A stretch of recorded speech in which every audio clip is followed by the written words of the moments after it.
প্রিয় নেতৃবৃন্দ, আপনারা দেখেছেন যে এই খুনি ফ্যাসিস্ট স্বৈরাচারী হাসিনার তার বিন্দু মাত্র কোনো অনুশোচনা নাই, তার দলের একটা নেতা কর্মীরও এক বিন্দু কোনো অনুশোচনা নাই। তারা যে ধরনের গণহত্যা চালিয়েছে, গত 16 বছর যেভাবে জনগণকে নিপীড়ন, নিষ্পেষণ, অত্যাচার করেছে, তাদের অনুশোচনা নাই।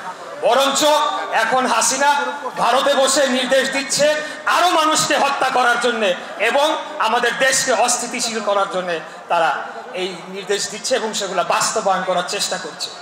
তো আমি শুধু আপনাদের মাঝে এতটুকু বলতে চাই যে একজন তরুণ প্রজন্মের প্রতিনিধি হিসাবে যে কোনোভাবে এই আওয়ামী লীগ এবং এই ফ্যাসিস্টদেরকে বাংলাদেশে আর কোনোদিন আমরা কোনোদিনও জীবন থাকতে পুনর্বাসন হতে দিব না, মরে গেলেও আমরা পুনর্বাসন হতে দিব না, সেটা কোনোভাবেই হবে না।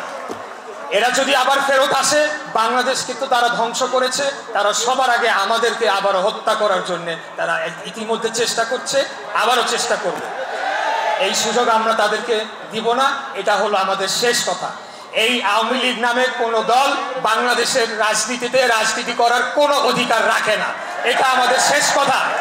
এবং তাদেরকে প্রতিহত করার জন্য তাদের যে রয়ে যাওয়া দোসররা, যাদের বিন্দু মাত্র অনুশোচনা নাই, এখনো তারা ঘুরে বেড়াচ্ছে কিভাবে মানুষদেরকে হত্যা করবে।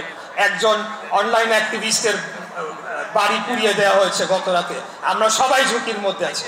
আমরা আপনাদের বলতে চাই, আমরা সুসংগঠিত হয়ে এদেরকে প্রতিরোধ করব এবং এদেরকে মোকাবেলা করে এই ফ্যাসিবাদী শক্তিকে চিরতরে কবর দিয়ে বাংলাদেশের মাটিতে বাংলাদেশের মানুষকে মুক্ত করে বাংলাদেশের গণতন্ত্র এগিয়ে নিয়ে যেতে হবে।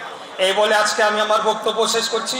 খোদাফেজ। বাংলাদেশ জিন্দাবাদ, বাংলাদেশ জাতীয়তাবাদী দল জিন্দাবাদ, শহীদ রাষ্ট্রপতি জিয়াউর রহমান অমর হোক, দেশনেত্রী বেগম খালেদা জিয়া জিন্দাবাদ, আমাদের প্রাণপ্রিয় নেতা দেশনায়ক জনাব তারেক রহমান জিন্দাবাদ। সালামু আলাইকুম।